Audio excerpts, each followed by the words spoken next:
Okay. I'm feeling kind of bashful, so I'm appearing from the corner. We have a guest tonight. I don't think in nearly 180 video chats we've ever had a guest. If we have, and if you are the one, I was just trying to hurt your feelings. But I'm pretty sure this is the first guest. So Christy's been here for a couple of days, and we've had just really slick time. So I thought, shoot, since she's here, we'd ask her some questions. So, what did you learn? I learned that my daddy loves me and that I'm never alone, that I have nothing to fear. So what? What difference does that make? What difference does it make to know your daddy loves you when you're in the process of developing a relationship now with a potential husband? So what? Well, before I thought I was alone, and I would go into fear constantly. I was walking around in constant fear. I always thought I was alone, and I was surviving, barely. So then, when your boyfriend would interact with you, feeling alone and afraid, how did that go? It didn't go. It was awful. And I'm guessing you probably had relationships before this one. Many. Yeah. So you feel empty and alone and afraid and in pain, and then we wonder why relationships don't go well. Yeah. They couldn't. And so pretty much everybody who comes to see me wants me to work on the relationship they're in. And that's never the real problem. So the real problem is the fear and loneliness that you bring to the relationship. Mm-hmm. Yeah? Yes. So what's been different in the last 24 hours in interacting with your boyfriend than before that? The fear and loneliness is gone. I'm confident. I feel like I can take on the world.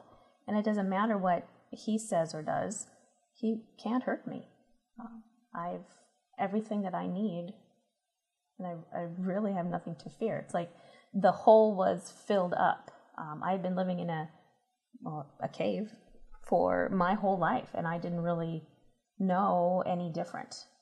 And just enough to get me out of that cave, I was like, I'm out of the cave. Done. No more cave. And the only way I can be hurt is if I choose to get hurt. So did your boyfriend ever intend to hurt you? Never. No. No. But it was like you were gun shy all the time.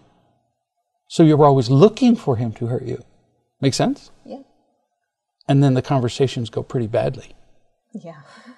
So like, for example, when I first met her, Christy, I would ask her, so what would you like from your relationship? She didn't even know.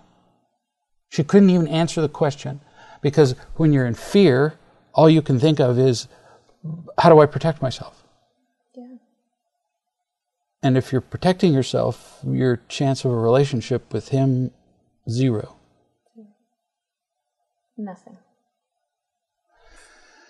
You would know this. Not everybody would know her, but when she came, she just looked frightened, lost, confused. Odd, because she was frightened, lost, and confused. And now she just beams.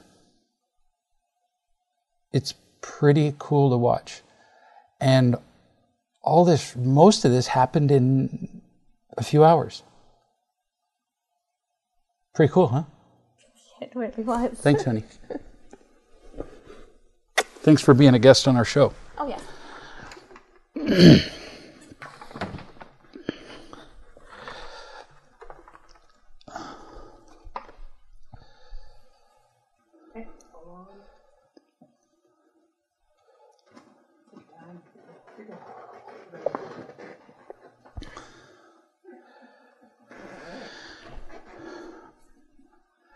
That was faster than a guest of the Tonight Show.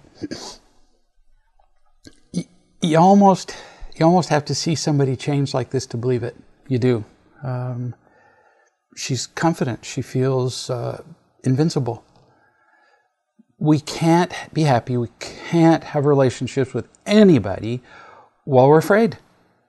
Fear paralyzes everything. I've lately taken to telling people that all the feelings, if they were colors, would be red, blue, green, whatever.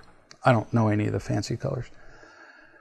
But fear's black, and fear just covers up everything with a single swipe. You get rid of the fear, and what's left is you. Christy got up this morning, looked in the mirror, and she said, I hardly recognized who was there. I said, well, what did you see? Well, I was calm and strong and confident and happy. And I asked her again, so what you saw was you. She saw herself. You get rid of the fear, and there you are. This whole idea of going on a journey of self-discovery, oh, that's such a cute metaphor, and it's been used forever. And it's really mostly garbage. Who you are is really there. We just need to wash away the fear and everything that's obscuring who you are. Now, once you blow away the garbage, the poop, and there you are, that doesn't mean who you are won't develop and change, sure. But you don't have to go on a voyage of self-discovery, and certainly not travel around the world and go to the East and visit communes and listen to shaman. It's right there. Get rid of the fear. First questioner said, and thanks again to Christy. Thanks, honey. Says, I got a couple of questions. That's too bad because you only get one. Now you can have two. How do I go about finding wise men and women? So let me recommend that you read the blog that's on the membership site from July 11, 1911. And it's all about finding real love. July 11, 1911. And it gives you at least 10 ways to find love. Piddle around with them. Go from one to the other. There are lots of ways to do it. And different ways work different for different people. So I get emails that say, the video chats are the way. I love to just sit and just listen to loving messages and to feel it in the quiet of my home. Other people say, I love to go to a seminar. Other people come here and for interventions. Some people intern for interventions and feel love most powerfully that way. Some people like to read books. Some people like audiobooks. Everybody's different. So read through that blog and experiment with all of them, and you'll find a way that's best for you. Your second question is, could you give me an example of a conversation that I would have telling the truth and giving real love to someone? That's the subject of 20 books. So I would first suggest reading the Real Love book. That'll give you examples of telling the truth and giving real love to somebody. Read Real Love for Wise Men and Women. That's more about giving real love to somebody else. Or in that list of 10 ways that you can find real love, you can go to the conference calls. Just listen. They're free. They're on the website. They're every day of the week. And just listen to examples of people telling the truth. Listen to examples of people giving real love. That way you get it live. Now, you don't have to participate. You can just go and what they call lurk. Just listen and don't tell anybody you're there. Nobody cares. But if you really want to know what it's like after you've listened to several examples, try it. Just with your little squeaky, tentative voice, just say, I want to try this. And they'll help you. So you don't have to do it right. It's just all about creating opportunities to be seen. You'll get there, and people will hold your hand. Everybody on the call has had their first call, and that's the scariest one. So they'll be patient with you. And if they're not, you write down their name because I'll come get them. It's not so scary. Here's a member who says, I'm seeing a core pattern in myself. I attract monster clingers. I love to be taught. I'm very curious, so I listen a lot. However, the flip side is that I don't ask for what I want, usually because, well, I don't know what I want when it comes to being close, because I haven't been that close very much in a healthy way often enough to know what even feels good. This isn't complicated, kid. It's really simple. If you don't even know what feels good, then you didn't get what you needed when you were a kid. You were not loved. No way. It's impossible. No matter what our parents said. And the pain was intolerable. So you learned that if you gave to people, like you said, if you listen well and you give to clingers, they liked it. Well, duh. Which you took as their liking you, much as we perceive dogs wagging their tails as they're loving us, but neither one is true. But it felt better to be liked than not. So you sold your soul in order to get liked. It's all you know. So you please people. You let people attach themselves to you and pretty much like ticks suck your blood because it feels better than nothing. But what do you really want? How would you know? You were taught early on, and nobody meant to do this. I was talking to a lady, and she was just one of the most neglected, sad, miserable people I've ever known. And I asked her to describe her father, how she treated her. Now, I said, how did he treat you as a little girl? So this is a little girl describing the best attributes of her father. Not a bridge builder, not a government official. She said, he was very stable. When the most positive quality you can think of about the parent to whom you turn for affection is that they were stable. All the trees out in my backyard are stable, never move. When I go to bed at night and get up in the morning, they're in the same position. And I asked her to describe an interaction. She couldn't. She couldn't describe a loving interaction she'd ever had with her father. And I said, here's what happened. I can tell you what happened, and I wasn't there. Apparently he was a busy guy. He was busy in his job. He was busy in his church. He was just busy all the time. And I said, when you were just a little thing, a year old, 2 years old, your dad walked in. He was in a hurry. He was very officious looking, and you just raised both hands to be picked up. And he was in a hurry and walked on by. And you didn't get what you wanted. He didn't yell at you. He didn't hit you. He didn't throw you down the stairs. He just walked by. She cried.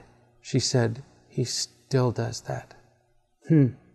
I wasn't there, and I knew what it was like for her when she was 2. So you didn't get what you wanted, so you gave up. You didn't get what you wanted by asking, so you gave up asking. That's why you don't know what you want. You never got it. And you learned to please people and earn attention instead of just asking for it and getting it because you deserve it, because you're a human being. You continue. My last lover, whom I have not seen or communicated with for over a year, recently contacted me. He has a classic, relentless paparazzi behavior. I was kind of curious what she meant by that, and she meant an obsessive, relentless coming after you kind of behavior.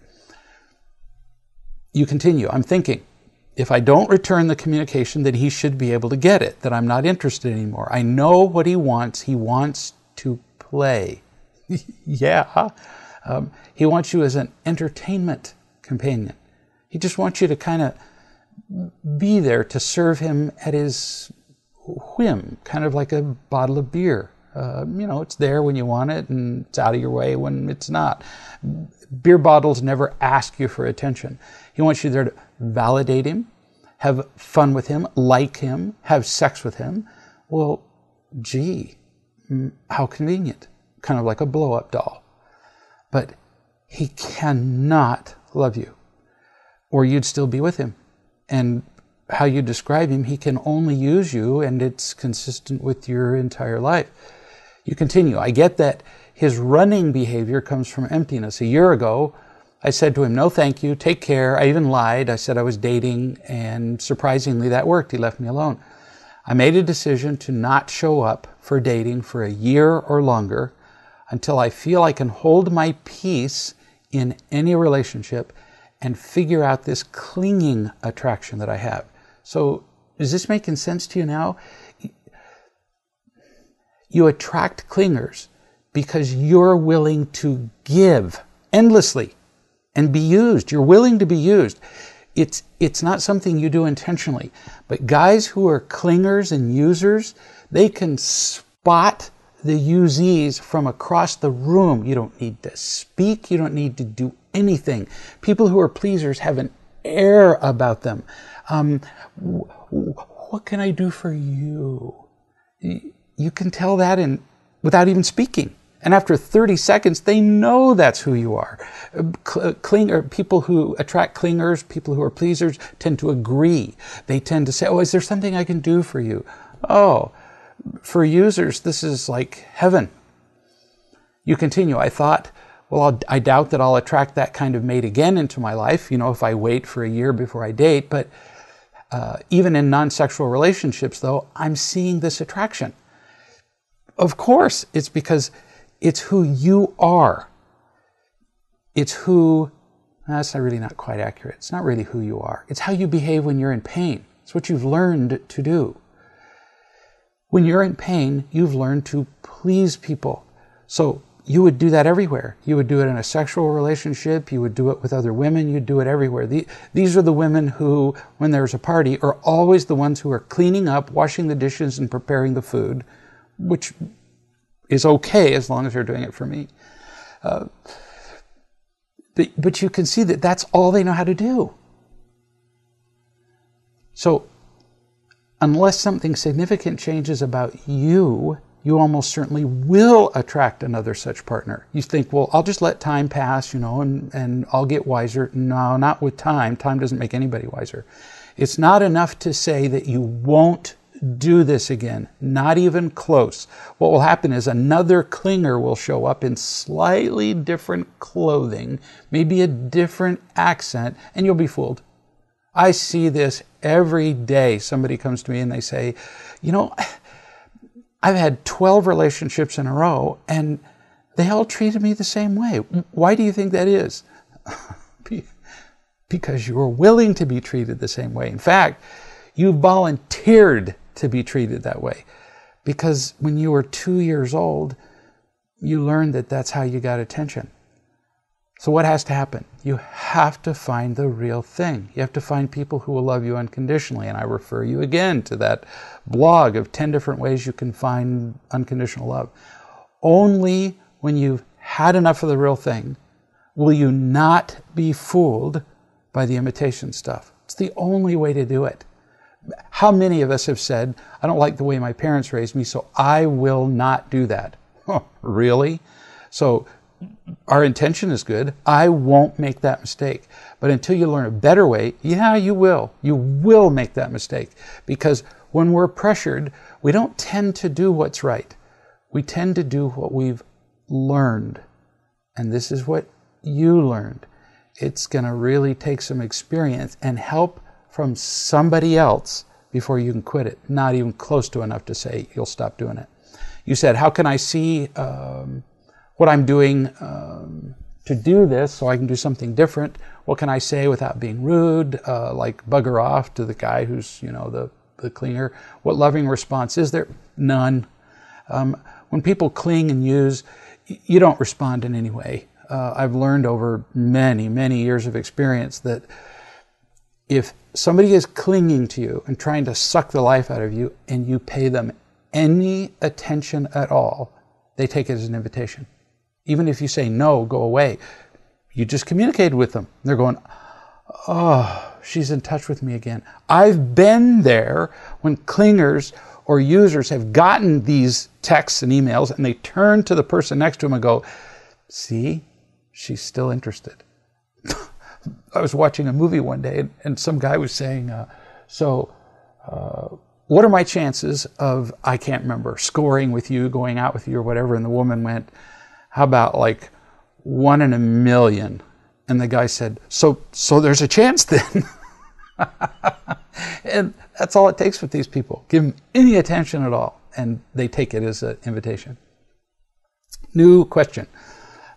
For years, I've given advice at every turn to my son, who's now 26 years old. I've provided ideas and logic, and I hope that would get him to make more responsible decisions. Yeah. We assume that logic will make a difference with illogical people. Rarely. You continue. It rarely has ever worked. Surprise. And he's continued to make irresponsible decisions. He's 26 years old. He's in debt. No money ever. And only 2 years of college credit. When you're 26 years old, you'd probably have more years of college credit than 2 if you were serious. When somebody says 2 years after that long, they're just playing. And then, of course, they'll tell you, I'm really trying.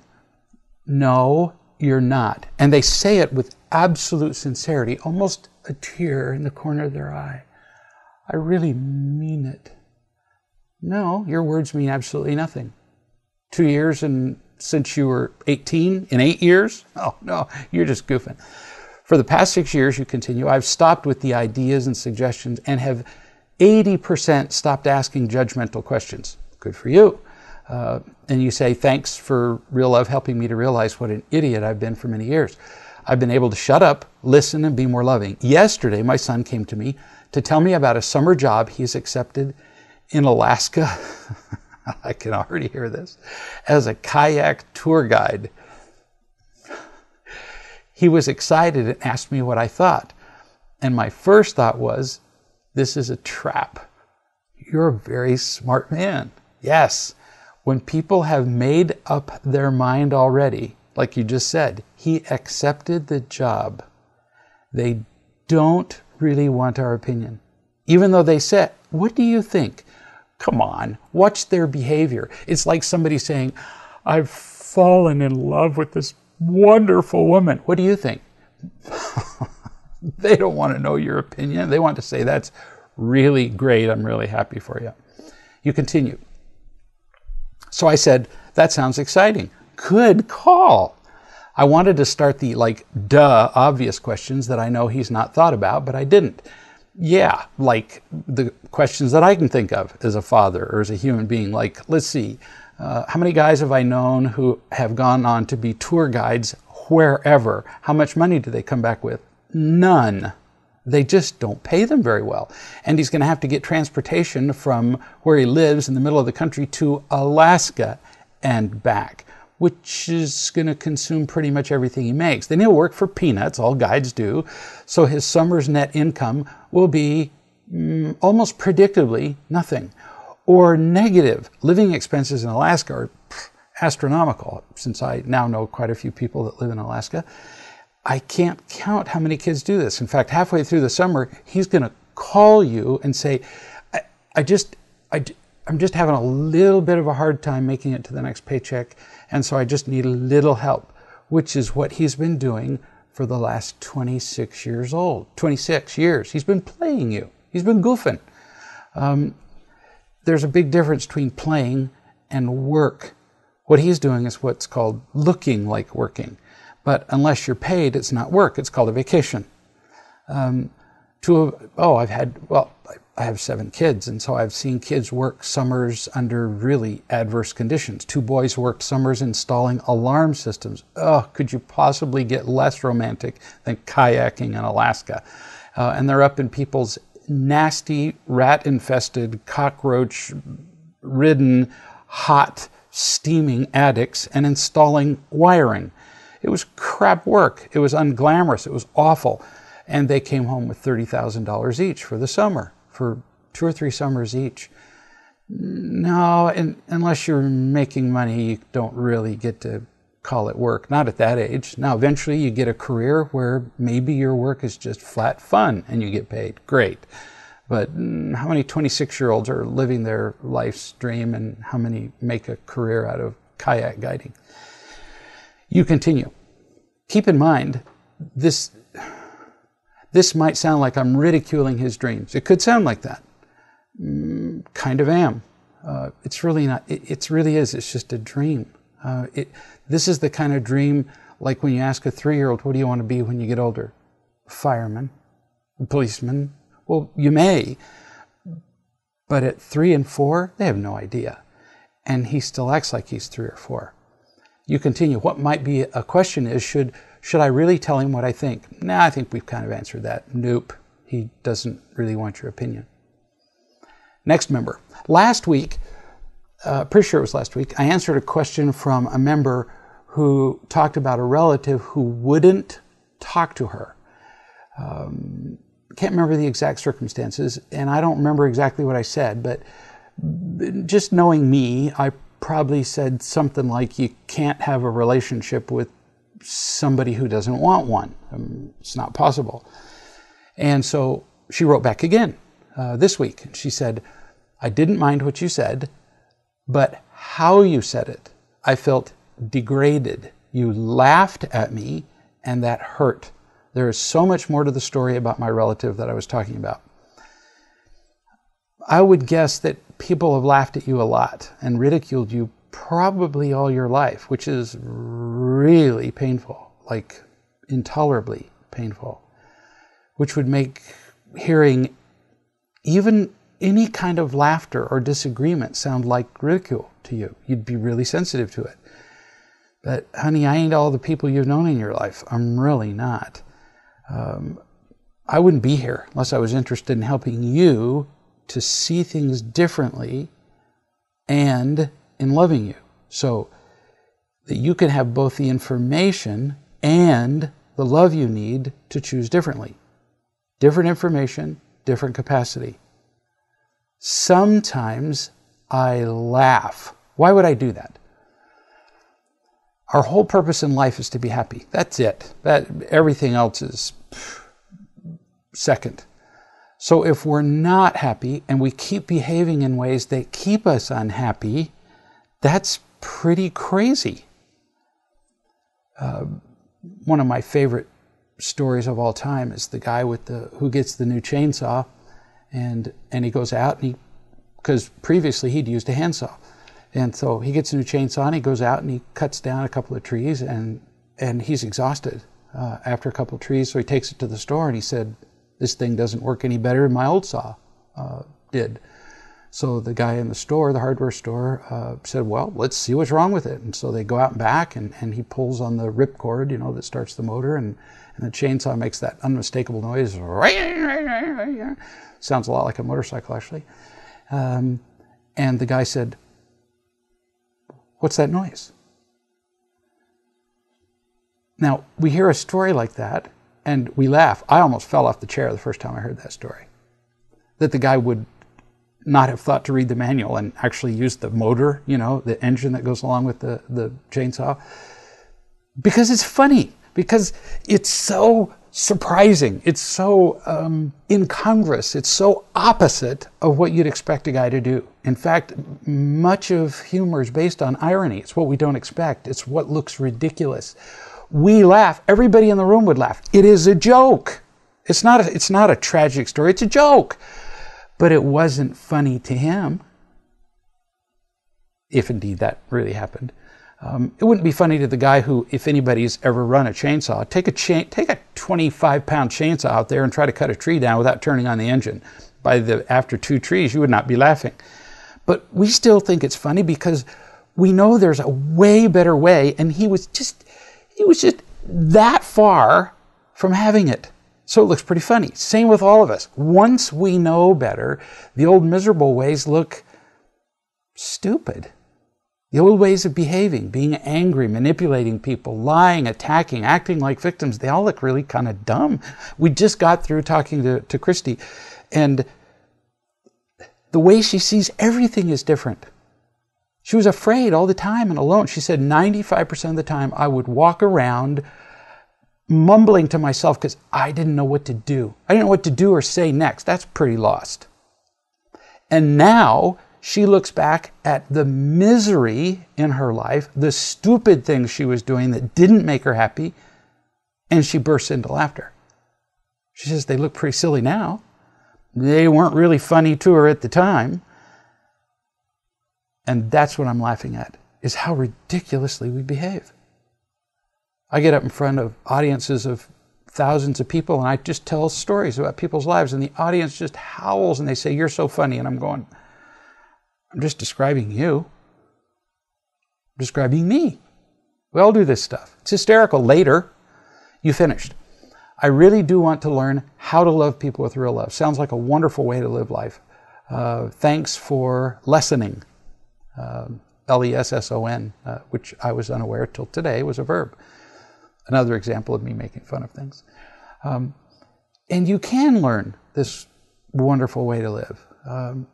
And everything doesn't seem either painful or potentially painful.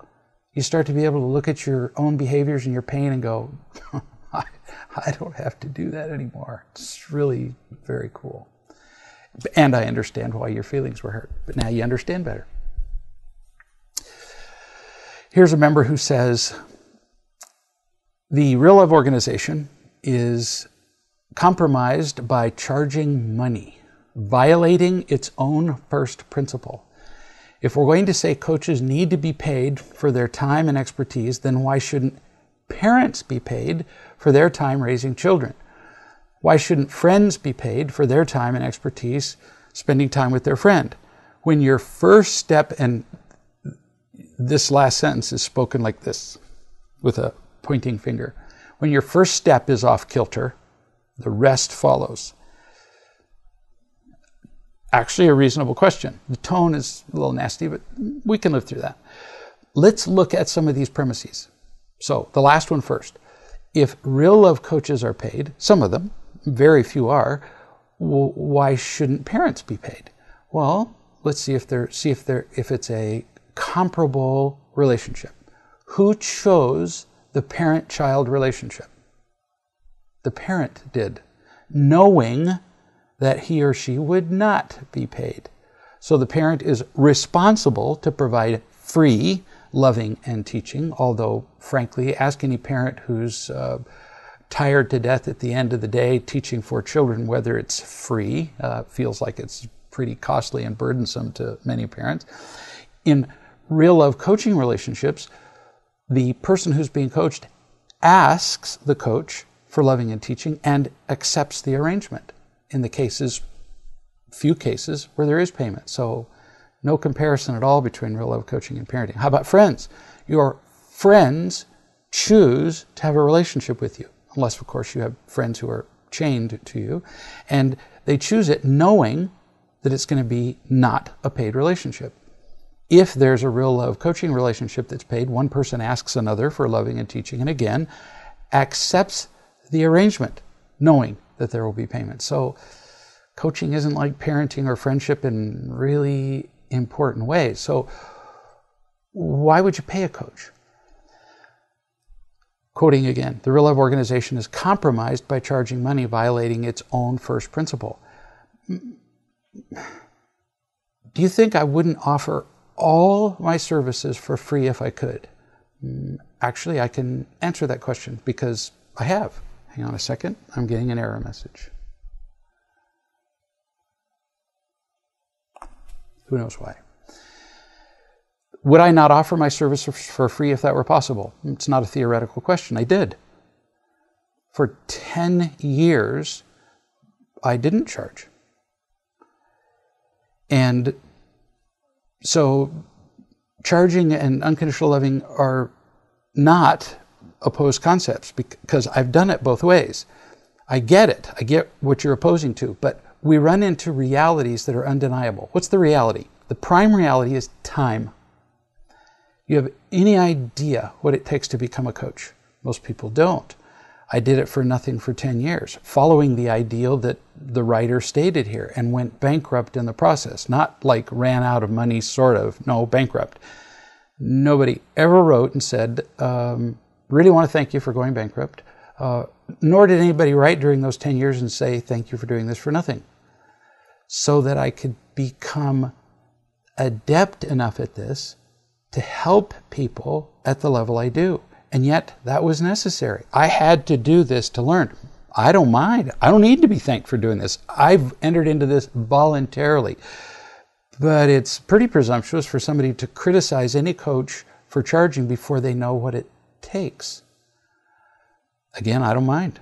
Criticize me all you want. But there's a lack of understanding, which is what we're correcting here. And I charge for my, again, the key word, time, not my love. It takes unbelievable time to do this. Both the preparation to do it and the doing of it.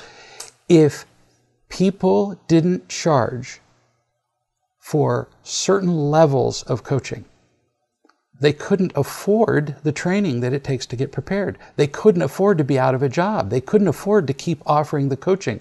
And so what we would have is only wise men and women who, although very often effective, simply do not have the expertise or the experience to help people who have particularly complex problems. We wouldn't have that level of coaching. So these coaches do charge for their time because without it, eventually they couldn't do it at all, which is what happened to me. So why not just be an unpaid wise man? Great idea. But again, in many cases, only somebody with this kind of expertise of a professional coach is capable of helping people in sufficient pain and confusion. Pretty much every person who comes here has tried all of the unpaid coaches and wise men. And the reason they come here is because it wasn't enough. Not because those people were bad. They just didn't have the experience and the expertise. And if people don't like the idea of a paid coach, the answer is really simple. Don't hire one. If you go to Walmart and you don't like the price of something, don't put it in your basket. But demonstrating with placards in front of Walmart that the price of beans is too high is probably not going to move Walmart headquarters to change the price of beans. You may not need a paid coach, but I can tell you that pretty much everybody who has really complicated problems does need one.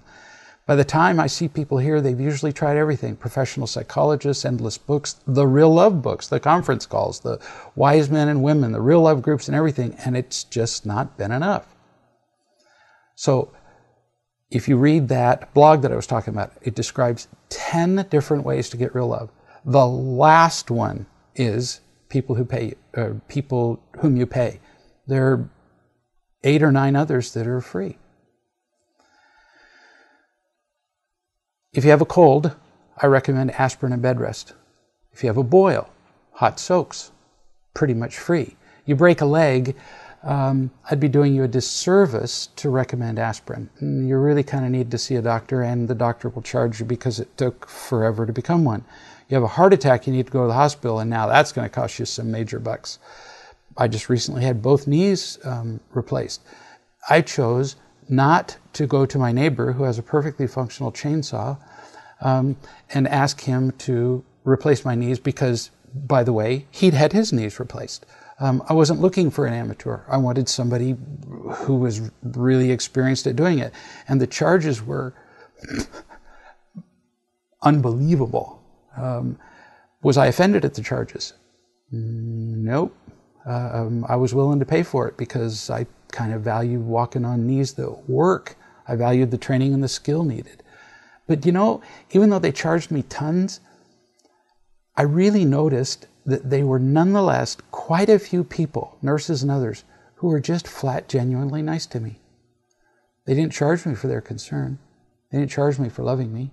They didn't charge me for gently helping me up out of bed when I was, well, stoned on narcotics and in pain.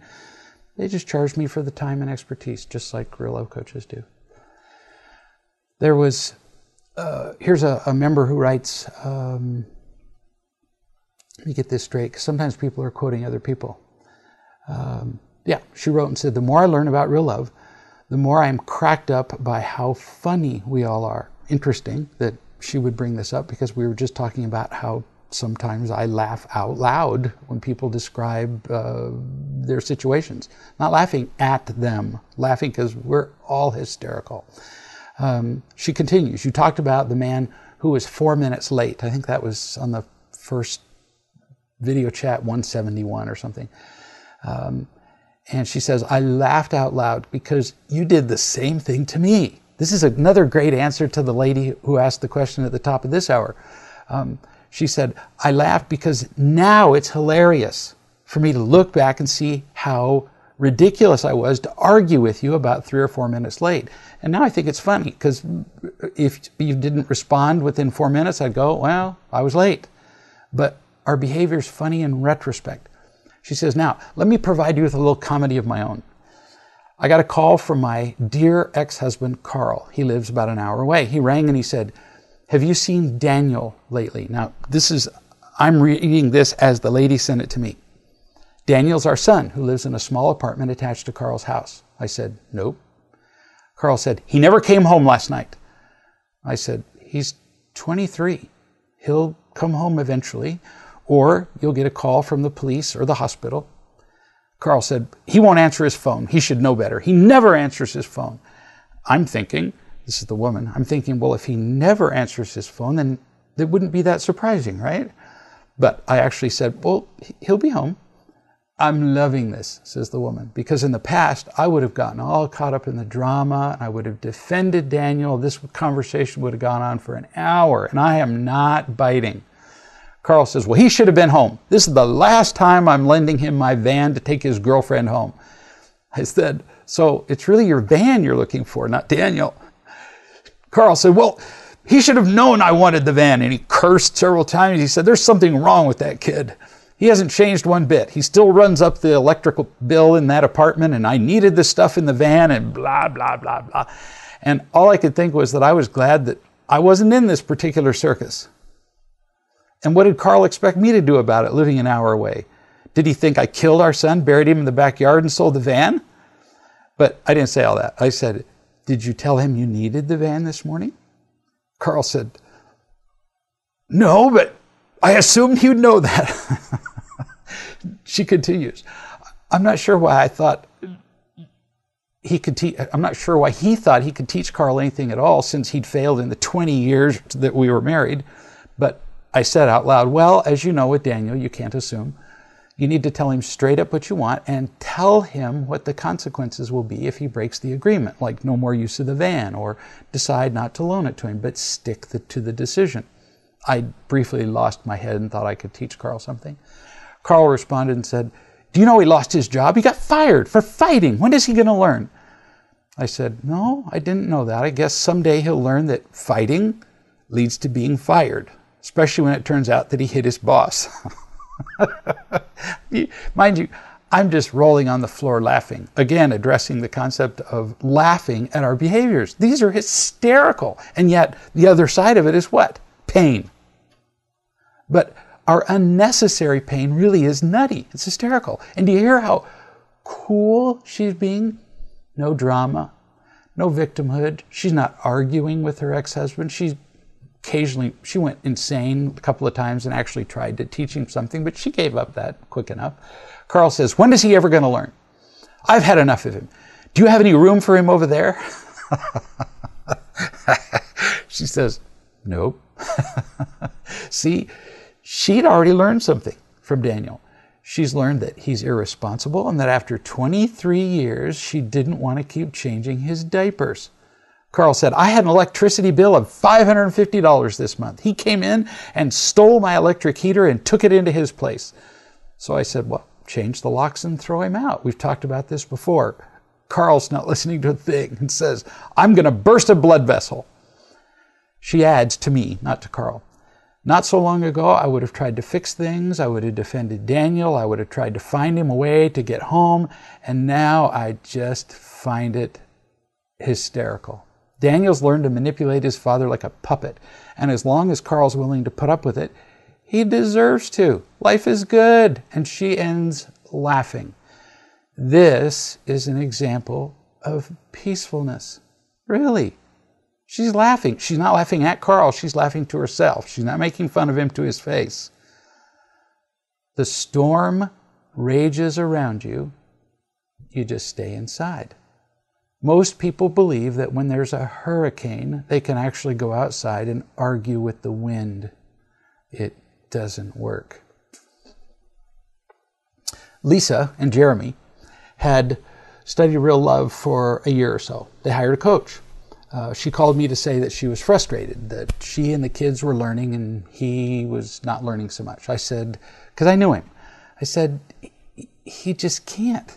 I know him well enough to know that he's not pretending, not even really resisting so much. She said, sure, I can understand that he wasn't raised loving, and that explains his life to this point, but now he knows different. You taught him what is true, so now he should be able to make different choices. And she's right, I had taught him. He'd read the books, well, one of them. I've had experience with an awful lot of people, into the thousands now, and some people just never, ever get it, and never will. With some people, it's fear. They're just so terrified, they fight and kick and resist. They're just scared to death. But with some other people, it really isn't about fear. I don't get a feeling of fear from them. It's like it doesn't compute.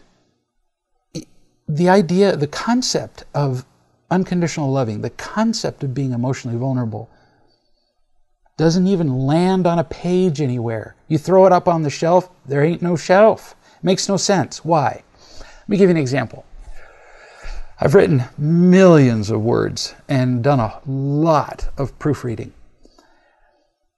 We've gotten used to, in these days, to just hitting autocorrect when we hit mistakes. But for most of my life, I've had to manually read written material. And I've learned that when we hit a mistake with our eyes, we just fill the mistake in so that it fits with what we know. I've published 20 plus books, and a couple of them were published by Penguin Putnam Division of Random House. It's the largest publishing house in the world. These people have professional proofreaders. So these books were read by me, read by Donna, proofread by me again, proofread by somebody else that we have here, then proofread by the publisher, then proofread by another proofreader at the publishing house. And dang it, if not after 5, 6 printings, somebody writes and goes, on page 54, there's a mistake. And there is. And it's really obvious when you see it. But we read the incorrect word, and we don't really read one letter at a time. In fact, very often, not even a word at a time. We read sentences at a time. So we just auto-correct it in our head. We make it fit with the meaning of the sentence. It fits with what we know. Unfortunately, we do the same thing when what we know is wrong. So, if somebody's raised where the world is harsh, where all they know is pain and fear, then that is the world. Then they fit everything into that, into the wrong world. So when Jeremy, the guy that we're talking about here who's married to, now I can't remember her name, when Jeremy hits the principles of real love, when they're explained to him, he can't fit them into his world. He auto-corrects and blends it into what he knows, which is wrong. But he has to fit it in. Instead of re-examining everything he knows, he fits it into what he knows. So he can't recognize anything new. What he's learned is so established, it's like it's created a 50-foot rut. You ever been in a 50-foot canyon or a 50-foot hole? I have. There's no color. There's not enough light that gets down. Everything's gray or black. And that is Jeremy's world. Now, if he were to look high overhead, almost nobody looks up. Been statistically proven. You want to hide something? Hide it on the ceiling. He would see that there's a band of blue. But if he were to look up, which is unlikely, and if he were to see this little spot or band of blue, he would just autocorrect it and fill it in with gray and black, where he couldn't even see it. There's a story told that when, and whether it's true or not, I cannot find absolute corroboration, but there's a story told that when some of the first new ships came to the New World, some of the natives would look out, and here's this great big ship in the harbor with these enormous sails, and they couldn't see it. It didn't fit. It didn't fit on any shelf, in any category, so they just dismissed it. They auto-corrected it and made it blend in with the blue of the bay. That's what it's like with Jeremy. I told Lisa, he can't see this. She cried. She finally got it, and her irritation began to dissolve. She even said, just the other day, he was shaking his head and saying that he just couldn't understand what we were all talking about.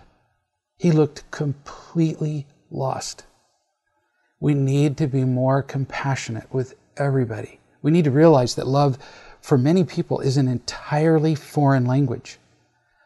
When they hear about it or see it, they autocorrect and change it to fit the world they've been taught, a world that's distorted by pain and fear. When we understand that, we can begin to feel love for them instead of impatience and irritation and how could they be so stupid. Here's a member who says, I am overwhelmed. I'm snowed under, drowning, exhausted. I have a volunteer position at our church where I'm in charge of a great many things, and I never get them all done. Never. And the people assigned to help me aren't getting it all done either. And I feel like I'm neglecting my husband, like I'm not doing everything at my day job that I'm supposed to do, and on and on. And sometimes I just want to quit everything and rest for a year. I'm going crazy. So slow up, close your eyes and listen slowly. The problem ain't the jobs, honey. It's not the tasks. It's not your job at work. It's not your husband. It's not the volunteer job. Your problem is the stress you feel. Now, obviously, you think you're stressed by the tasks. Why? Well, because the tasks are visible. They're right in front of you. There are jobs that need to be done. There are dishes that need to be washed. There's a husband who's asking you for attention. There are people who are nagging you about all these tasks that need to be done. Nearly all of us do this. We say to people, I'm overwhelmed by, and then we name the thing. Or blank, blank, blank is so stressful, and we name a task or a person. And nobody would contradict us. So we sincerely believe that our stress is a result of tasks and problems, right? Like, duh. But tasks are not the problem. Not. If we've never felt loved, we feel worthless, period. End of discussion. We've talked about this many times. If you're not loved, there can only be one reason. It's because you're not worth loving. And in that condition, we can't do anything. We can't tolerate the idea of doing anything that would make us look stupid or incompetent or wrong. Because then there wouldn't be a question about our worthlessness. No, it'd be proven. You feel stuck because you feel like you have to do everything. It's your feeling. That's where the stress comes from. Or you'd be nothing. You believe you're not enough. One sentence. That's the problem. So how do you get out of this trap? Two ways out. You have to find people who love you unconditionally, where you do nothing to earn it. And what? This is the fourth time in one video chat where we referred to the July 2011 video chat that will describe how you can find these people. Two, you have to consciously choose not to try to do everything. So getting love's part of the deal, but it'd be like if you're an alcoholic. You could choose to find people who will love you, but you're so stoned by the alcohol or drugs or whatever, you don't feel the love when it comes. You're addicted, honey, to proving that you're worthwhile. You have to give up the addiction. I've actually said to people on occasion, for the next 30 days, you're going to say no to everything. Everybody. It's a little hard to do with like 2-year-olds, but other than things that like really have to be done, if you say no to your 2-year-old, then you're going to have a house full of, little lines of poop running down the hall. So there's some things you got to do. No, you have to choose not to try to do everything, because only then can you discover that if you don't do everything, you won't die. Really. I had to quit drugs to discover that I could live without them. You have to quit proving yourself to discover you can live without proving it. Otherwise, if you keep doing these things, you're going to keep tying your worth to doing them. You will. You won't mean to, but you will. So once you get that you're loved, all the things you worry about become nothing. Christy was just here talking to you. She was afraid and confused and lost 95% of the time. She was actually being really conservative. She was really lost all the time, but we'll give her the 5%. And she thought it was about all these things, or her boyfriend, or kids, or... No, it isn't. Because, and this is a point that she got rather pointedly. I said, so after a day of your feeling unconditional loved, how do you feel? Oh, peaceful, hopeful, happy. I said, and all the jobs are still there. All the tasks are still there. All the idiots in your life are still there. All of the conflict, all the decisions that have to be made, all still there. Except you feel completely different because you're different. Because you're not alone. Huge. Not doing enough for your church group? Meaningless. The jobs at church and everywhere else never end. Never. And it's irrelevant. We think that we're indispensable. Quit your job if you need to. Let them get somebody else to burden them down. Tasks only exist to give us opportunities to learn and to love. That's what they're for. I mean, at the end, I've stood at the bedsides of many, many people as they're dying. Not one of them went, there was that load of laundry I didn't do. Oh, what am I going to do? Nobody's ever done that. Or referred to some job they didn't do at work, or a file that they didn't put back, or nope. The whole reason to do those things is so that we can learn and so that we can love. So you do what you can do. Now listen, not what needs to be done, not what somebody else says should be done. That never ends. You do what you can do. That's enough. You are enough. Or you don't do them at all. You do nothing for 30 days. Take your pick. Do what you can do or do zero. If you have any doubt which of the two to do, do zero. The tasks are worthless. You are the subject here. You're enough and you're getting better. But your growth and your happiness will stop if you don't believe you're enough. All the joy stops. Never let a task get in the way of your happiness. Not worth it. She writes later. She says, I am enough. Period. It'd be helpful for me to stop thinking and talking and complicating things. It's as simple as that. I'm enough. Yeah, you are. Thinking is great for surviving, but not for happiness. She continues. I need to feel it. God thinks I'm amazing, what I do and who I am. I don't get to judge. I'm simply not smart enough. It's not my job. Oh, that's unusually wise of you to notice. We're confused and in pain. We're stupid and crazy with fear, and then we make assessments about who we are and what we're worth. We're blind and crazy and making assessments of ourselves. Ridiculous. So how do you learn? Trust somebody who cares about you. Let them help you make a decision about whether you should even continue with this volunteer job. Eliminate the fear, and as we talked about earlier, what's left is you. You continue. I get to feel joy and peace. I'm enough. I don't have to be better.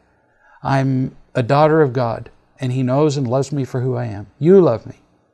And I've forgotten this a million times, and you're not going to stop, and God isn't either. I don't have to be afraid anymore.